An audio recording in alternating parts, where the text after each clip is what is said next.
Hermano, que el Señor le bendiga en esta noche. Qué bueno que estamos juntos.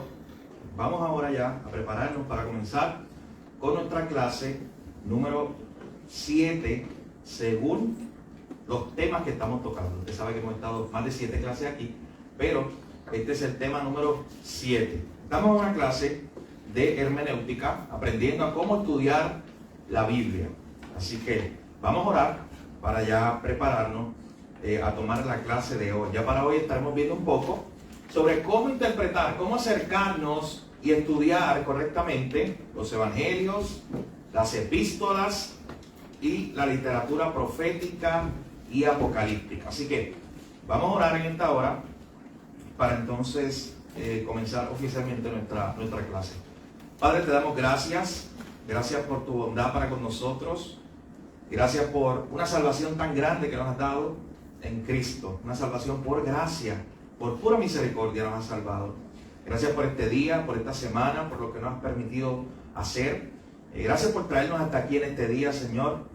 Ilumínanos, danos sabiduría por medio de tu Espíritu Santo para poder estudiar tu palabra, para poder seguir aprendiendo a ser buenos intérpretes de tu palabra.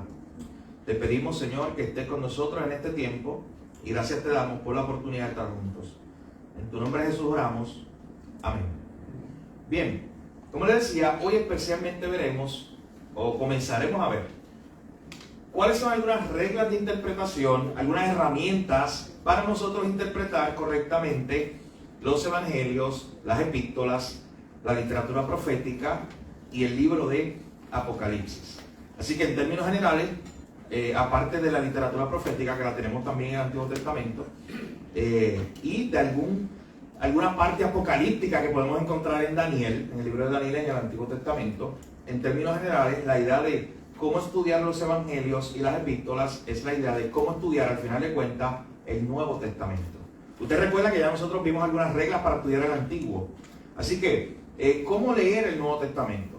Usted hasta este punto debe haber aprendido en clase que cualquier libro que usted y yo estemos estudiando, debemos verlo siempre a la luz del todo. Decíamos que si estamos estudiando Levítico, no debemos estudiar Levítico aislado de todo el mensaje de la Biblia. Porque, por ejemplo, Levítico habla de muchos sacrificios, corderos, el templo o el tabernáculo. No debemos estudiar ese libro de forma aislada, sino que tenemos que ver ese libro como algo que está apuntando hacia Cristo, que era el sacrificio perfecto. De eso se trata, ver la Biblia como un todo. De igual forma, cuando usted lee el Nuevo Testamento, mi hermano, usted debe leer el Nuevo Testamento sabiendo que hay un Antiguo Testamento. Y aunque eso se escuche lógico, pero es la forma correcta de usted acercarse a la Biblia y de estudiarla verdaderamente. Usted debe acercarse al Nuevo Testamento sabiendo que eso no es la primera cosa que Dios ha revelado. Usted está viendo el Nuevo Testamento a la luz del Antiguo, a la luz de todas las verdades que ya Dios fue revelado. El Nuevo Testamento no es otra cosa que ese cumplimiento de esas promesas que ya Dios venía trayendo desde el Antiguo. Así que, ya sabiendo eso simplemente fue repaso, son verdades que ya hemos hablado aquí en clase. Ya sabiendo eso, vamos a empezar de lleno a hablar un poco sobre cómo poder acercarnos a este primer conjunto de libros que tenemos cuando usted y yo abrimos el Nuevo Testamento. Lo primero que tenemos cuando abrimos el Nuevo Testamento son los evangelios, 4 evangelios, Mateo, Marcos, Lucas y Juan, y el libro de los Hechos. ¿Cómo podemos interpretar estos escritos? Pero antes de entrar de lleno a esto, los invito a hablar un poco acerca, o a reflexionar un poco acerca de la tarea que teníamos para hoy.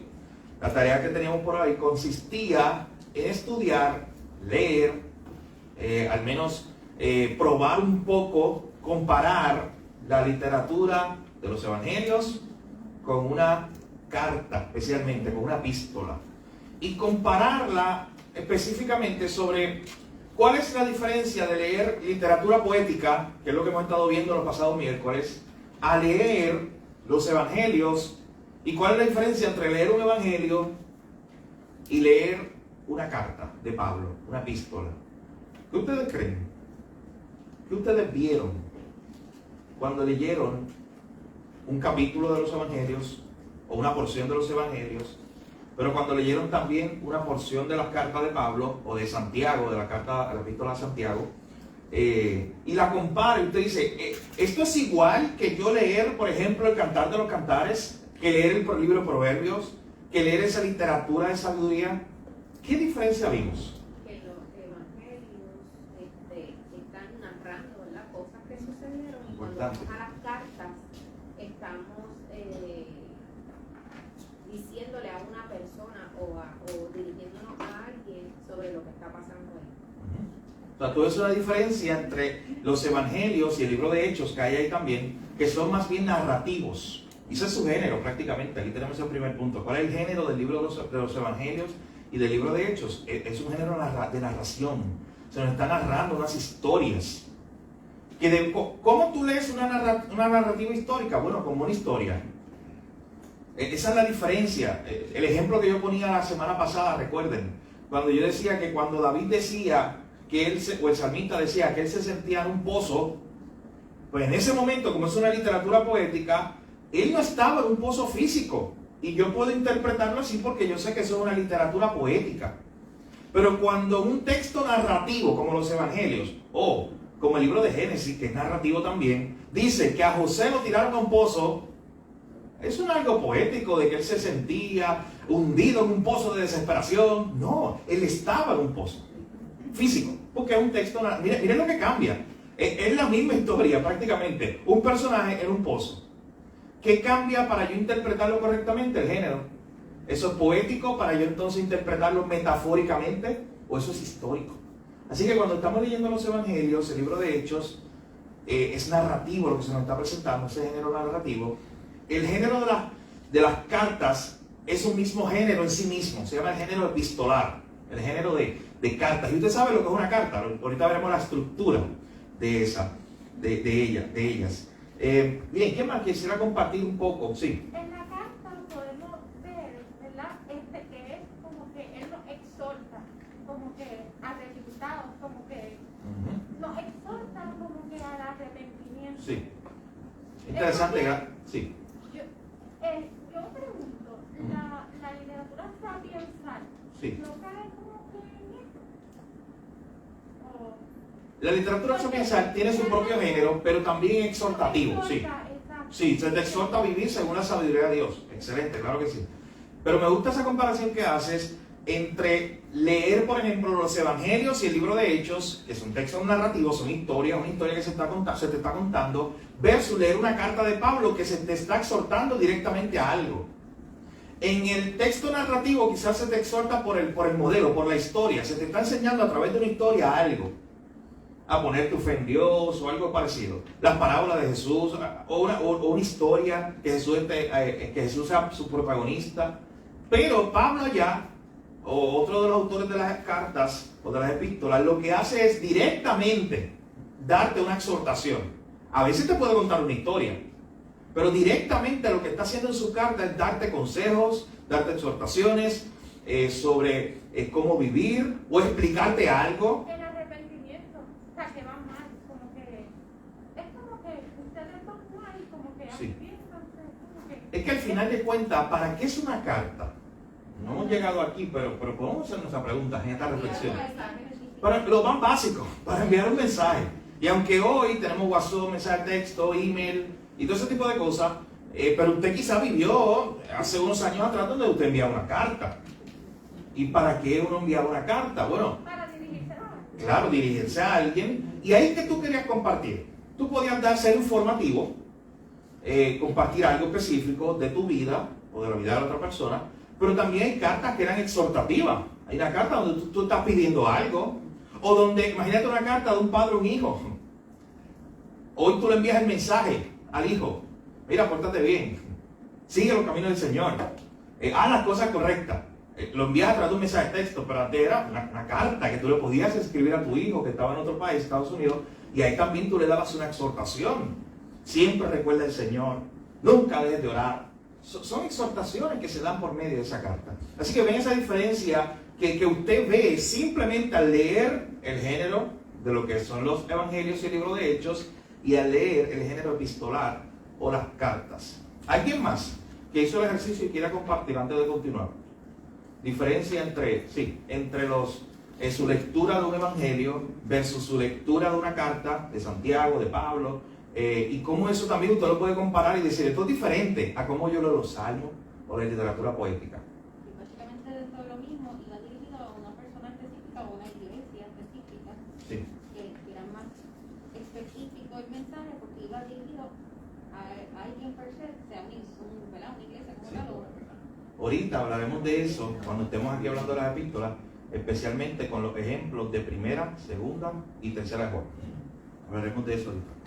Bien, ya entonces sabemos que el género literario de los evangelios y del libro de Hechos es ese género narrativo, o sea, se nos está contando una historia. ¿Qué cuentan los evangelios? ¿Qué historia?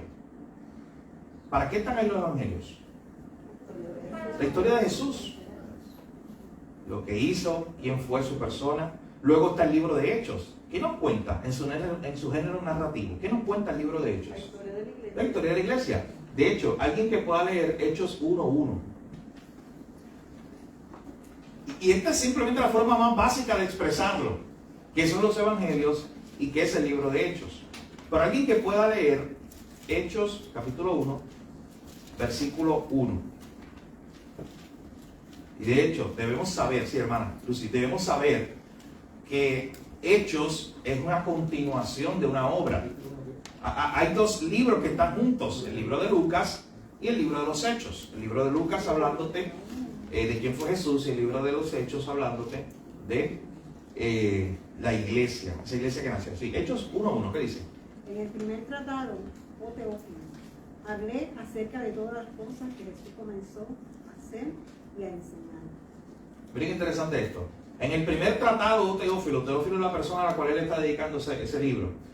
Yo te hablé, está hablando del Evangelio de Lucas, ¿acerca de qué? De las cosas que Jesús, es el protagonista de esas historias, comenzó a hacer y a enseñar. En otras palabras, Lucas le está diciendo al lector y a la persona a la cual él está dedicando su libro, en el primer tratado, en la primera parte, Lucas, yo empecé a contarte lo que Jesús hacía y enseñaba. Yo empecé a contarte quién era Jesús, lo que hacía y lo que enseñaba. Y ahora te seguiré contando lo que sigue haciendo Jesús por medio de su iglesia. Esa es la conexión natural entre los evangelios y el libro de Hechos. De hecho, hay algunos autores, hay uno que se llama F.F. Bruce. Si usted encuentra un libro de él, lo puede leer, especialmente libros relacionados al contexto histórico de la época. Libros de historia de la iglesia, libros que te enseñan un poco más qué estaba pasando en el mundo mientras surgían todos estos eventos bíblicos. Él dice en uno de sus libros de historia que la historia de la iglesia y lo que estamos viviendo hoy, que somos parte todavía de esa iglesia, de esa historia de la iglesia, no es otra cosa que un continuo libro de Hechos. Miren lo que él está diciendo. Él está diciendo, Lucas cuando escribió ese libro, lo que te quiere contar es lo que Jesús ha continuado haciendo y enseñando. Ya te dijo quién era Jesús, lo que hizo y lo enseñó, y lo que enseñó en Lucas, en el Evangelio, ya te lo dijo. Pero ahora quiere en el libro de Hechos enseñarte lo que Jesús ha continuado haciendo. Eso es la historia de la iglesia. Lo que Jesús ha estado haciendo, cómo Jesús ha estado edificando su iglesia. Y eso es lo que Lucas quiere hacer en el libro de los Hechos. Así que, con Hechos 1:1, usted puede explicar el género literario de los evangelios y del libro de Hechos. De eso se trata toda esa historia, de lo que Jesús ha continuado haciendo, enviando al Espíritu Santo y edificando a su iglesia. Y el libro de Hechos no es otra cosa que eso, mis hermanos. Usted ve en el libro de Hechos cómo el evangelio fue expandiéndose, cómo Jesús fue edificando su iglesia, cómo esa promesa se fue dando. Y usted tiene, por ejemplo, en el libro de Hechos, ese famoso texto de Hechos 1:8, recibirán poder cuando venga sobre vosotros el Espíritu Santo y me serán testigos. ¿Usted recuerda dónde? En Jerusalén, Judea, Samaria y hasta lo último de la tierra. Ahí se aplica todo. Y ahí todavía eso está en 3 puntitos, porque todavía ese evangelio se está llevando hasta los confines de la tierra. Y nosotros somos parte de eso. Y es lo interesante, no desligarnos de esa historia. y no desligarnos de lo que pasó allí, no desligarnos de esa encomienda, de que todavía es nuestra responsabilidad que ese evangelio de Jerusalén, Judea, Samaria siga llegando hasta los confines de la tierra. Hay algo interesante cuando usted está leyendo el libro de los Hechos, y es que como Hechos 1:8 no se estaba cumpliendo en cierta manera o en cierta medida por la iglesia, Dios permitió lo que ocurrió en Hechos 8:1. Es como no se estaba cumpliendo esa encomienda de ir hasta lo último de la tierra, de llevar el evangelio, Dios permitió Hechos 8:1. Eso es como un juego de palabras, para que usted entienda lo que estaba pasando allí. ¿Alguien puede leer Hechos 8:1? Sí, ¿lo tiene por allá? Sí. Y Saulo consentía en su muerte. En aquel día hubo una gran persecución contra la iglesia que estaba en Jerusalén, y todos fueron esparcidos por las tierras de Judea y de Samaria, salvo los apóstoles. ¿Veis qué interesante eso? Cuando usted es un buen observador, que es la primera regla de interpretación, usted se da cuenta de esos detalles. Y tuve un profesor en seminario que nos decía así, nos decía, como la iglesia no obedeció a Hechos 1:8 en un sentido, Dios permitió lo que dice Hechos 8:1. ¿Qué hizo? Dios permitió eso, Dios permitió la persecución. Porque Dios le había dicho, vayan a Jerusalén, Judea, Samaria, hasta el último de la tierra. Y de momento, en vez de irse, estaban todavía juntos. Así que Dios les movió el nido. Dios permitió la persecución. ¿Y qué pasó a través de la persecución? ¿A dónde fueron? Se tuvieron que ir a Jerusalén, a Samaria y hasta el último de la tierra. Miren la soberanía de Dios y cómo Dios cumple sus propósitos. Pero de hecho, ¿cómo usted se da cuenta de un detalle como ese? Cumpliendo el paso 1 de esta clase de interpretación bíblica. El paso 1, sea buen observador. Lea con cuidado los detalles. Mientras está leyendo, trate de recordar las verdades que usted ha visto antes. Y usted puede empezar a hacer esa conexión. Así que, ¿de qué tratan los evangelios y el libro de Hechos? De quién es Jesús, lo que Él ha comenzado a hacer y lo que continúa haciendo por medio de su iglesia. Usted ve el libro de Hechos, que precisamente cuando usted lo sigue leyendo, poco a poco, usted se da cuenta, siendo un buen observador, que el evangelio empieza a expandirse en Jerusalén, en Judea, en Samaria, y así en ese orden. Y cuando termina el libro de Hechos, en Hechos capítulo 28, termina con Pablo preso en Roma, con la idea, Roma era la capital del mundo antiguo, con la idea de que el evangelio iba a llegar allá, hasta lo último de la tierra. Así que, en un sentido aún, Hechos 1:8 nos provee quizás un bosquejo de cómo el evangelio se fue llevando hasta lo último de la tierra. Pero eso no ha terminado. Esa tarea de la iglesia no ha terminado. Así que somos nosotros los responsables de continuar haciendo eso. De hecho, lo que estamos viviendo hoy como iglesia, lo que ha pasado en 2000 años de historia de la iglesia, no es otra cosa que eso. Lo que Jesús ha continuado haciendo, edificando su iglesia, edificando su reino, expandiendo su reino. Y qué bendición que usted y yo podamos ser parte de eso. Que Él nos dé el privilegio para participar en su misión. Que Él nos dé el privilegio para participar de Hechos 1:8. De que ese evangelio llegue hasta el último de la tierra. Usted ora, usted aporta, usted va. Enviaremos a 2 jóvenes este año. El año que viene, Dios quiera que enviemos más, no solamente jóvenes. Hemos hablado de que hay oportunidades para adultos también, que puedan ir a otros contextos. Pero esa es la idea, que participemos de una u otra manera en esta verdad de Hechos 1:8, este llamado a la misión. Así que, ¿de qué tratan los evangelios y hechos? Yo te puedo explicarlo. En términos generales, básicos, tratan de quién es Jesús, lo que Jesús ha venido haciendo y lo que Jesús continúa haciendo, ¿no? Su muerte, resurrección, ascensión, envió el Espíritu Santo y cómo Jesús sigue edificando su iglesia. Lo vimos en el libro de Hechos. Ahí usted ve por medio de una cronología, y estoy en su bosquejo ahí en el punto número 1, usted ve que muchos autores van de una forma cronológica, gracias hermano, presentándote esos eventos, aunque no todos los autores siguen un orden específico. Por ejemplo, usted no tiene a Marcos siendo un autor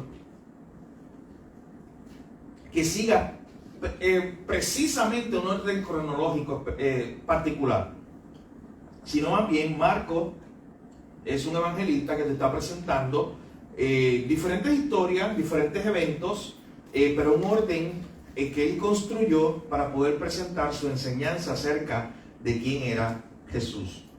Particularmente los evangelios, usted puede armonizarlos. Estoy ahí en el punto C de su hoja. Usted puede ver que hay una armonía. ¿Dónde usted puede ver una armonía en los evangelios? Simplemente pensando, ¿qué historia usted sabe que se encuentra en Mateo, en Marcos, en Lucas y en Juan? Hay al menos una historia, o varias historias hay, pero al menos piense en una historia o un evento que usted sabe que hay una armonía, que los evangelios nos presentan, los 4 evangelios, el mismo evento o la misma historia. ¿Cuál ustedes pueden pensar? Piensen en el más básico. La crucifixión. Claro, se presentan los 4 evangelios. Hay historias que solamente las presenta un evangelio. Por ejemplo, esa famosa parábola que Jesús un día contó a un grupo de personas, la parábola del hijo pródigo, solamente la presenta Lucas, más nadie. Mateo no habla de ella, Marcos no habla de ella, Juan no habla de ella. Y ahí usted puede ver que también no solamente hay armonía, el punto D, hay diferencias entre un evangelio y otro. Los primeros 3 evangelios, Mateo, Marcos y Lucas, se le llaman los evangelios sinópticos porque se parecen mucho, porque presentan muchas ideas parecidas. Y el evangelio de Juan es un poco más diferente de cómo él está construyendo su historia. Pero es interesante saber algo. Cuando usted ve la manera que estos autores están presentando a Jesús, noten cómo lo hace. Por ejemplo, usted tiene a Mateo que empieza presentando a Jesús ¿cómo? Empieza con una genealogía. ¿Recuerdan el primer capítulo de Mateo? Luego presenta aquí. ¿Qué es lo primero que presenta Mateo? Puede ir hojeando en su Biblia. Le invito a que vayan en su Biblia y vayan viendo esos primeros capítulos de esos evangelios. ¿Qué es lo primero que se presenta en Mateo 2? La última parte de Mateo 1. ¿Qué es lo primero que se presenta de Jesús? ¿Cómo empieza Mateo? ¿Hablando de qué? De la genealogía. Y luego el nacimiento, con algunos detalles particulares. La visita a los sabios, el sueño que se le da a José, y luego habla del nacimiento. Esa es la forma en que él empieza a narrar su historia acerca de Jesús. Pero comparen eso con Marcos. Vaya un momento a Marcos, al primer capítulo de Marcos, y vea lo que hace Marcos. ¿Cómo comienza Marcos su libro? Con Juan el Bautista directamente predicando bautismo de Jesús, tentación de Jesús, milagros de Jesús, todo en un solo capítulo. Lo que tú tienes que esperar 8 capítulos para que Mateo te cuente. Escúchate bien, usted tiene que esperar 8 capítulos al menos, toda esa primera sección, para que Mateo te cuente esos detalles. Ya Marcos te lo dijo en el primer capítulo. A Marcos se le conoce como el Evangelio de la Acción. Él va muy rápido, literalmente. Él va evento tras evento. Él te está contando una historia. Esa es su visión. Usted tiene que saber cómo él construyó su evangelio y ser un buen observador, compararlo. Mateo empieza ya contándonos del nacimiento. Marcos no hace eso. ¿Y qué hace Lucas? Vamos allá a Lucas capítulo 1, capítulo 2. ¿Qué hace Lucas? Miren esas diferencias que tenemos, y usted tiene que observarlas bien para ver el énfasis que cada autor quiere traer. Lucas es más detallado. Sí. Aspectos del nacimiento de Jesús. Yo estoy dando esta semana una clase de historia de la iglesia, y el modelo de referencia que utilizamos para hacer buena historia, precisamente, y usar fuentes primarias, un historiador siempre tiene que ir a las fuentes primarias, es Lucas. Porque usted no ve ahí en Lucas capítulo 1 que él comienza diciendo, yo te voy a contar la historia de Jesús, pero ¿sabes qué? Yo no estuve allí. Yo voy a ir a los que estuvieron allí, y yo te voy a poner las cosas en orden. Mire lo que está diciendo Lucas, capítulo 1, verso 1. Puesto que ya muchos han tratado de poner en orden la historia de las cosas que entre nosotros han sido ciertísimas, tal como nos las enseñaron los que desde el principio lo vieron con sus ojos y fueron ministros de la palabra. Me ha parecido también a mí después de haber investigado con diligencia todas las cosas desde su origen, Él te está presentando su método. Él quería ir al origen, Él quería entrevistar a las personas. Yo he querido escribírtelas por orden. Él es bien detallista. ¿Y cómo Él empieza? ¿Cómo empieza Lucas su narración? Con el nacimiento de Juan. Con el nacimiento de Juan el Bautista, pero dándonos unos detalles de quién eran sus papás, de cómo fue el milagro de su nacimiento. Noten, cada uno ha sido diferente, la forma en que todos van a hablarte de Jesús y apuntar al evento más importante, cruz y resurrección de Jesús. Pero noten cómo han comenzado. Incluso cuando comparamos la genealogía, en Mateo capítulo 1, la genealogía comenzaba con Abraham. ¿Recuerdan cuando se decía en Mateo capítulo 1, libro de la genealogía de Jesucristo, el hijo de David, el hijo de Abraham? Pero cuando Lucas plasma una genealogía en su libro, él va un poco más atrás. Miren lo que dice Lucas capítulo 3, verso 38. Él está haciendo una genealogía de Jesús. ¿Y hasta dónde la lleva? Hasta Adán, hasta el primer hombre, hasta la primera creación de Dios, o hasta el primer hombre creado por Dios. Pero entonces viene Juan, te va a contar la misma historia muchos años después de que Mateo y Marcos y Lucas la contaron. Y cuando viene Juan, si Mateo había ido hasta Abraham, si Marcos obvió toda esa parte del nacimiento y fue rápido a la acción, si Lucas había ido no hasta Abraham, Lucas había ido más atrás, comenzando con Adán. Miren entonces lo que hace Juan, capítulo 1, verso 1. ¿Hasta dónde lleva las cosas Juan? Hasta el principio, hasta antes de la creación, hasta un momento donde no existía nada en el universo y solamente existía la Trinidad. En el principio era el verbo era con Dios y el verbo era Dios, hablando de Cristo. Así que noten el énfasis de cada uno. Mateo está poniendo a Jesús en un contexto histórico para los judíos, está diciendo, eres el hijo de David, viene de la genealogía de Abraham. Lucas, en un sentido general, está hablando a gentiles y dice, oye, no solamente de Abraham, que es el padre de los judíos, vamos a llevarlo hasta Adán, que es el padre de todos, judíos y gentiles en términos generales, del padre de la humanidad. Y Jesús viene de allá. Pero entonces Juan quiere llevar las cosas aún más atrás y decir, yo te voy a explicar. Ya Mateo y Lucas te han dado algunos detalles. Y Juan es el último evangelio que escribe. Y él quiere decirte, pero yo quiero dejarte claro que este Jesús es también Dios. Que el hijo de María que nació allí no era un hombre más del linaje físico de David y Abraham. Él es Dios. Así que cuando usted toma la imagen que construyen los 4 evangelios, usted tiene esa presentación de esa famosa fórmula teológica que nos dice quién es Jesús en su naturaleza.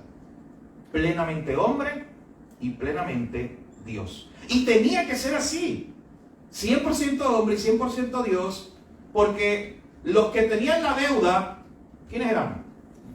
Los hombres. Pero contra quien teníamos la deuda era Dios.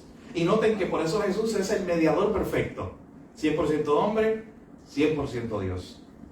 Porque el hombre era el que tenía que pagar la deuda, pero no podía, solo Dios podía pagarla. Así que Dios se hizo hombre. Y algo que aún en nuestras mentes finitas muchas veces no cabe para entenderlo. Miren cómo Dios mismo se hace hombre y paga la deuda en Cristo que le correspondía al hombre, que te correspondía a ti y me correspondía a mí, pero ninguno de nosotros podía pagarla. Mi hermano, todo esto usted puede sacarlo solo con una buena observación de quién es este Jesús que los evangelios te quieren presentar. Yo le invito a que en su lectura usted pueda estar leyendo en cualquier parte de la Biblia, pero no descuide los evangelios, son oro. Vea a Jesús que se está proyectando. Vea quién es Jesús, su obra, y luego vaya a las epístolas y gócese en las epístolas, porque las epístolas no es otra cosa que una explicación de quién es ese Jesús y la salvación que ese Jesús nos trae. Así que, en términos generales, de esa forma, usted puede entender de qué tratan esos libros. Pero usted necesita partir del primer paso, ser un buen observador, ver a quién le está escribiendo, ver quién está escribiendo. Cuando usted tiene a Mateo, a Marco, a Lucas y a Juan, ahí usted puede saber algo, solamente de los autores. Mateo fue un discípulo de los originales, un apóstol de Jesús. Mateo, ¿sí? Así que él estuvo allí y él te está narrando una historia de él mismo estando allí. Luego viene Marcos. Marcos fue un apóstol original de Jesús. Fíjense, Marcos, de los originales, de esos 12. No. Marcos fue un asociado a un apóstol. Recuerden que Marcos aparece en escena cuando se va de viaje misionero en el libro de Hechos con Pablo y con Bernabé. De hecho, se dice que de quien está tomando Marcos su historia es de Pedro, que probablemente lo entrevistó. Eso es lo que dice la tradición. Pero él no era un apóstol, pero sí él estuvo envuelto en ese proceso, él conoció a los apóstoles. Hay algunos eruditos y comentaristas bíblicos que dicen, pero no hay una certeza de eso, es una tradición, que Marcos es ese joven que salió corriendo de momento. Cuando Jesús va a ser llevado a la cruz y había un jovencito que estaba por ahí como con una capa mirando las cosas, eso se narra en el Evangelio de Marcos. Pues que ese era Marcos también, que estaba allí. Pero no hay una certeza de eso, simplemente es una tradición. Pero él no era un apóstol de los originales. Así que tenemos a Marcos, a Mateo, a Marcos. Luego tenemos a quién, a Lucas. Y nos hacemos la misma pregunta. Y recuerden que son unas preguntas de contexto, antes de usted entrar al libro, para que miren toda la idea que eso le va a dar. Para usted entonces entrar al libro a estudiarlo. Y usted dice, oye, pues Mateo estuvo allí, pero Marcos no. Marcos entonces fue un asociado a un apóstol. ¿Qué pasa con Lucas? ¿Estuvo o fue Lucas un apóstol de los originales de Jesús? Tampoco. Lucas también fue un asociado de los apóstoles, fue un colaborador de Pablo. De hecho, Marcos y Lucas, ambos son colaboradores de un apóstol, colaboradores de Pablo. Los dos ayudaron a Pablo en mucho. Incluso Marcos en una ocasión tuvo una división, hubo una división entre Pablo y Marcos, eso se registra en el libro de Hechos, porque Marcos había abandonado el primer viaje misionero de la historia de la iglesia. Pero más adelante fue restaurado. Y usted ve en las últimas cartas de Pablo cómo Pablo manda a buscar a Marcos y le dice, tráelo acá, él es mi colaborador y me hace falta y me te ayuda. Lucas tampoco era de los apóstoles originales. Lucas era un colaborador de Pablo en las misiones, pero Lucas fue un historiador o un estudiante meticuloso. Él quiso investigar y él fue a las fuentes primarias, lo dice en Lucas capítulo 1. Él quiso a las personas que oyeron y estuvieron allí. Él fue para investigar, para entonces, inspirado por el Espíritu Santo, escribir ese primer tomo de Lucas y ese segundo tomo de Hechos. Jesús y luego lo que Jesús continuó haciendo a través de su iglesia, que es lo que vemos en el libro de Hechos. Y luego tenemos a Juan. Y le hacemos la misma pregunta. ¿Juan fue un apóstol de Jesús, de los originales? Sí. Y un detalle más importante aún.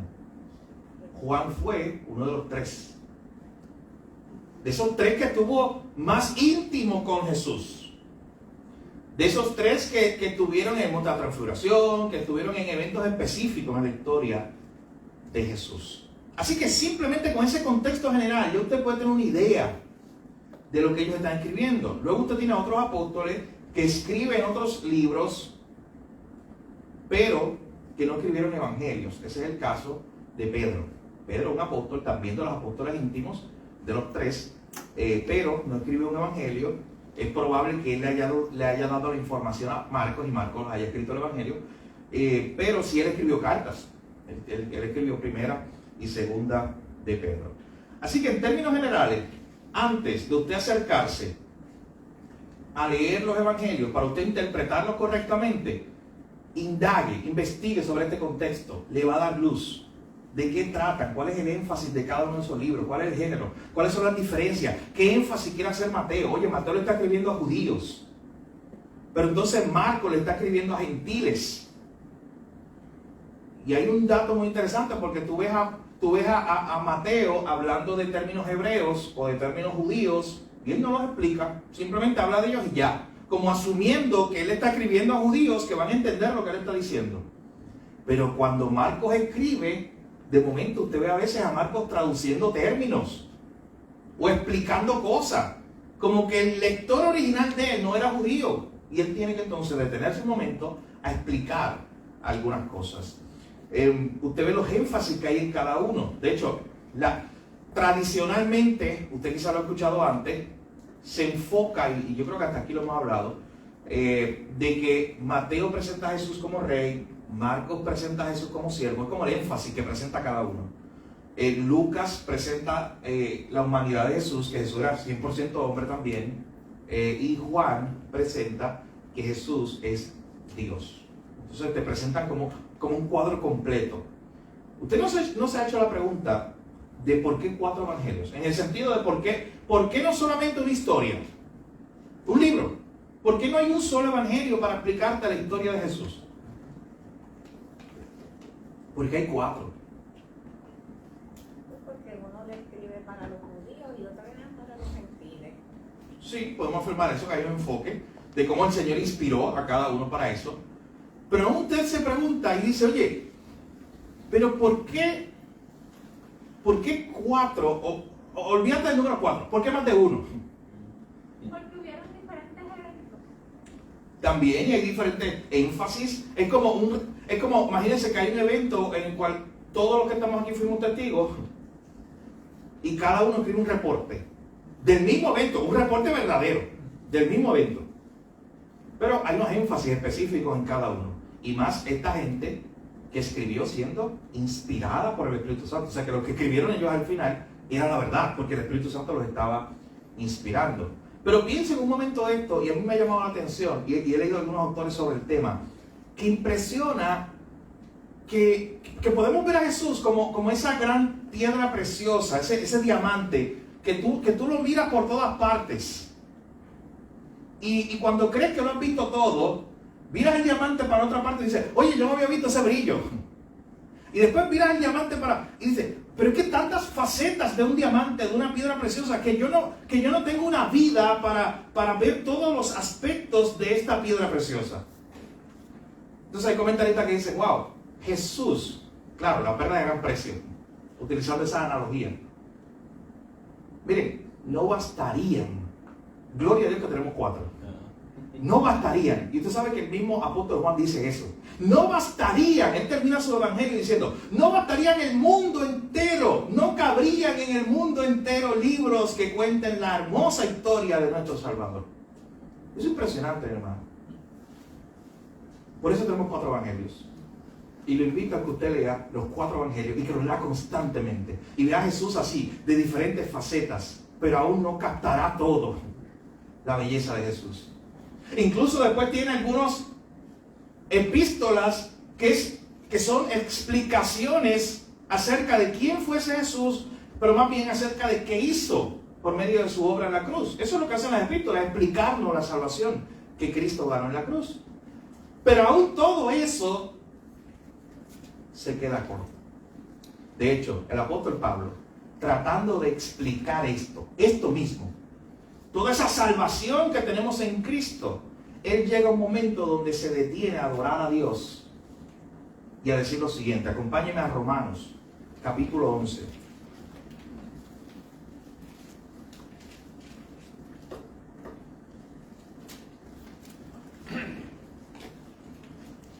Él está hablando de todo lo que ha hecho en los primeros 11 capítulos, de esa obra de salvación que tenemos en Cristo.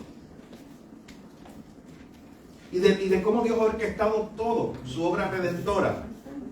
Y él se detiene un momento en Romanos capítulo 11 versículo 33 al 36, debe ser nuestra reacción ante un Salvador como Jesús, tan hermoso, del cual no podemos ver todas sus facetas y toda su belleza. Aunque tengamos 4 evangelios, aunque tengamos todas estas epístolas tratándonos de explicar su obra. Él se detiene y dice: oh profundidad de la riqueza de la sabiduría y de la ciencia de Dios. Cuán insondables son sus juicios e inescrutables sus caminos. Porque ¿quién entendió la mente del Señor? ¿O quién fue su consejero? ¿O quién le dio a él primero para que le fuese recompensado? Porque de él y por él y para él son todas las cosas. A él sea la gloria por los siglos.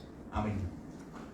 Él se detiene un momento a levantar una adoración al Señor, luego de haber tratado de explicar la obra de Jesús en la cruz, esa obra de redención de Dios, esa obra de salvación.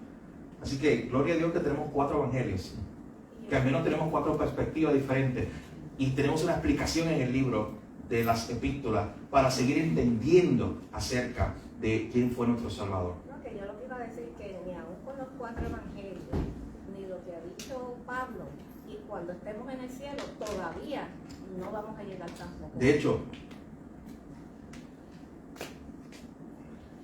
en el cielo hay un solo centro allí. Todo está apuntando a ese centro. ¿Quién es? El Cordero, Cristo.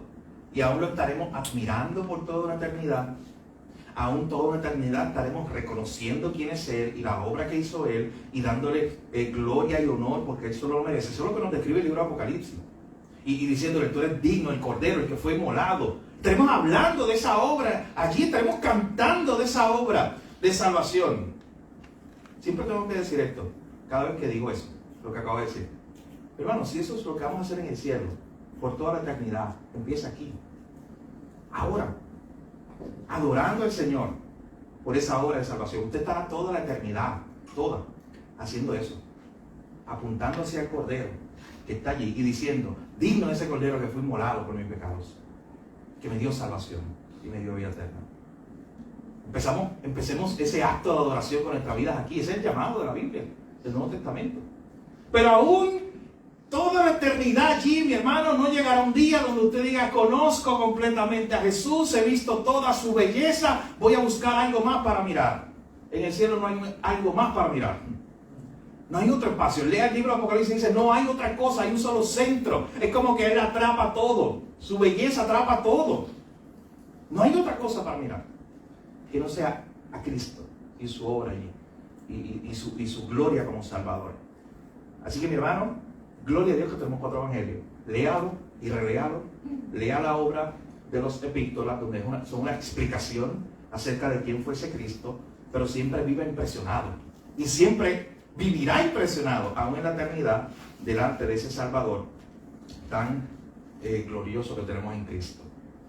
Así que, en términos generales, mi hermano, cuando usted se acerca a los evangelios, al libro de Hechos y a las epístolas, usted se está acercando y tiene que saberlo de antemano. ¿Qué es lo que usted va a leer ahí? Se está acercando a una historia o a una narrativa, a una explicación de quién es Jesús, su obra de salvación, su gloria, lo que Él compró en la cruz por nosotros, su resurrección, su ascensión, y al final de cuentas, lo que estaremos haciendo con Él por la eternidad, que no es otra cosa que adorarlo. Bien, particularmente cuando usted se acerca a las epístolas, usted debe reconocer que se está acercando a otro género literario, que es el género epistolar, que es, como comentamos ahorita, es un género en sí mismo. Usted sabe que las cartas tienen una estructura. No se lo enseñaron en la clase de español. Había una clase de español en la escuela, que yo me acuerdo, por lo menos en la escuela, que me enseñaba la maestra de español, 5º, 6º grado, o quizás antes. Me enseñaba esa parte. Esta es la estructura de una carta. Y tú tenías que poner y conocer la estructura de una carta. Primero hay un saludo, hay un mensaje, hay una conclusión, una despedida, una práctica. O una estructura general que se presenta cuando se escribe una carta. De hecho, ahí está, en su hoja, usted tiene... Ya es dentro de la hoja. Creo que la hoja está al revés, ¿verdad? Tienen que mirarla. ahí usted va a ver cómo se habla de la estructura de una carta en tres partes principales. Hay una apertura, donde la apertura normalmente se habla de un remitente, de un destinatario, una salutación y una oración. Por lo menos esas son la norma general de las cartas del Nuevo Testamento, aunque no todas son así. Hay un cuerpo, que es el contenido, el mensaje que se quiere llevar, y hay un cierre.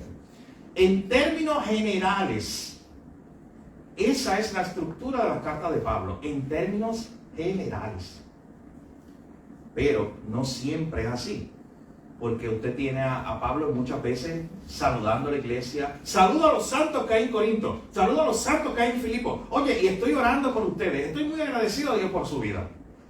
Pero no siempre es así. Cuando Pablo escribió la carta dura de Gálatas, fue directamente al asunto. Tenía tanta urgencia para Pablo atender la situación que había en las iglesias de Galacia allí. ¿Y usted sabe cuál era esa situación? La gente allí estaba siendo atacada con una falsa enseñanza que quería añadirle, sumarle a Cristo, y eso es imposible. Quería a Cristo más. Querían volver al judaísmo en muchas nociones. Querían volver a la ley, a tratar de cumplir la ley. Querían volver a la circuncisión. Es como querer añadirle a la obra de Cristo. Y por eso para Pablo esto era un asunto urgente. Y cuando escribe la carta de Gálatas, usted, buen observador, se da cuenta, oye, aquí Pablo no está saludando a esta gente normalmente como lo hace con las demás iglesias. Él va al asunto directo. He escuchado que se han desviado de la fe. He escuchado que por ahí predican otro evangelio. Y si alguien predica otro evangelio, a mí no me importa que sea un ángel. Y estoy solamente en el verso 7, 8, 9. Empezando la carta. Y él ya está hablando con esa actitud directa. Porque la situación que estaba pasando era grave. Y él dice, aunque venga un ángel a predicar otro evangelio, sea maldito. No lo escuchen. Hay un solo evangelio, hay un solo Cristo. Así que Pablo generalmente escribía con esta estructura, pero cuando tenía que atender un asunto específico, iba directo al grano.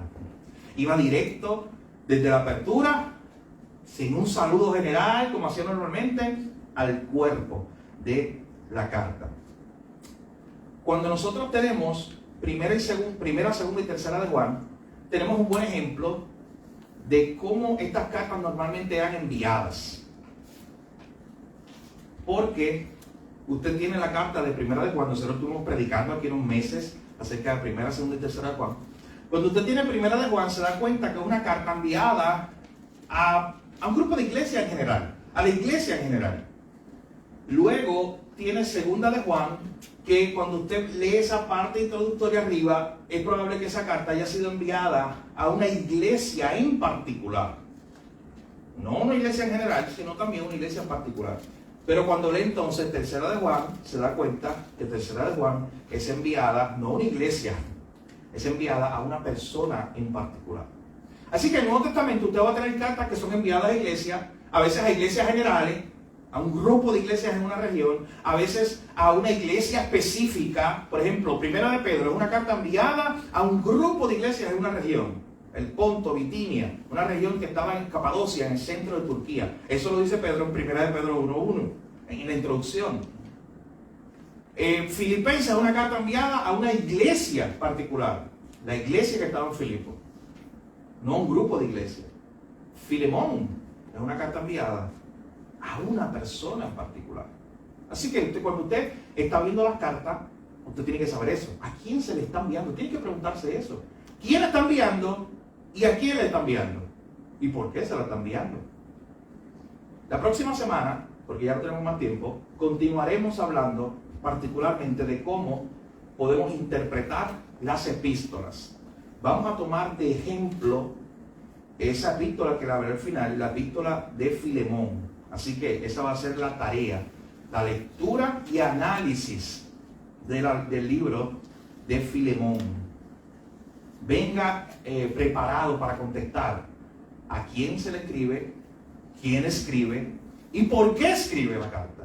Una pregunta general, pero venga preparado a contestar eso. ¿Quién escribe la carta? ¿A quién se dirige? ¿Y qué mensaje quiso llevar? Que usted pueda en una línea, tiene una semana completa para... Oye, el Filemón tiene un capítulo nada más, es cortita. Una semana completa para analizar, leer, aplicar de algunos principios anteriores que hemos visto de interpretación, buscar información, para conocer en detalle y usted pueda contestar en una pequeña frase. La carta de Pablo a Filemón se trata de tal cosa. Pero que lo pueda afirmar en una breve frase. La carta de Pablo a Filemón trata de tal cosa. Así que, en términos generales, a quién escribe, pero sobre todas las cosas, esas son cosas más básicas, sobre todas las cosas. ¿Por qué escribe? Sí. Es como en la carta de Pablo que escribe a la iglesia de los Corintios, Ajá. que él los exhorta porque ellos estaban mal, como que entendiendo. Eso fue un ejemplo. Es un ejemplo, claro que sí. De hecho, les acabo de hacer 2/3 partes de la tarea. Solamente tienen que leer, de hecho, leer Filipenses 1, perdóname, Filemón, el primer capítulo no, el primer verso, los primeros versos ya contestan 2/3 partes de la tarea. Y yo se lo acabo de decir cuando dije, la carta de Pablo a Filemón trata de, así que lo que le toca es la tercera parte, pero es la más importante, es la que usted tiene que redactar. Es la que no está ahí específicamente, quizás tan clara, aunque si usted es un buen observador va a saber de qué se trata con una sola lectura. Pero ¿cómo usted puede llegar ahí? Para el próximo miércoles, yo repito, tiene una semana. Léanlo varias veces, es corto. Léanlo varias ocasiones. Cuando usted lee esa carta en varias ocasiones, pero léala de tapa a tapa, cortita. Recuerden que las cartas deben leerse así. Y no estamos hablando, no le estoy enviando la carta a los romanos con 16 capítulos, extensa. No, es la carta a Filemón. Así que usted la puede leer de una sentada, en unos pocos minutos, completa. Lo invito a que la lea varias veces y después, no de la primera, no dispare a la primera. Después de leerla varias veces, usted siéntese con un lápiz y una libreta y diga, oye, yo entiendo que hay un enfoque aquí, he observado bien el texto.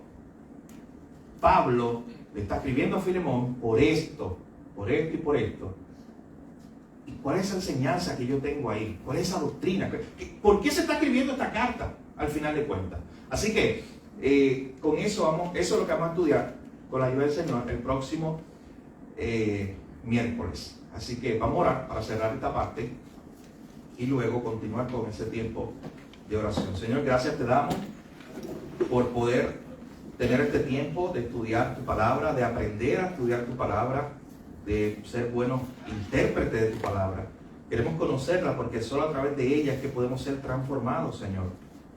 Gracias porque como meditamos en esta noche, aún los evangelios y todo lo que está escrito acerca de ti, aún eso, Señor, bastaría, eso no basta, falta tanto por aprender de ti, Señor. Gloria a ti, Señor, que nos has dejado esa revelación, porque sin esa revelación no conoceríamos nada acerca de ti. Pero gracias te damos por ese Salvador hermoso que tenemos en Cristo, por esa obra gloriosa que se hizo en la cruz. Que podamos, Señor, acercarnos a los evangelios, acercarnos al libro de Hechos y ver quién fue ese Salvador enviado, lo que hizo, lo que enseñó y lo que continuó haciendo a través de la iglesia en el libro de Hechos. Y lo que continúa haciendo hoy, Señor, a través de la iglesia. Gracias por esta enseñanza, grabala en nuestros corazones. En tu nombre Jesús oramos. Amén.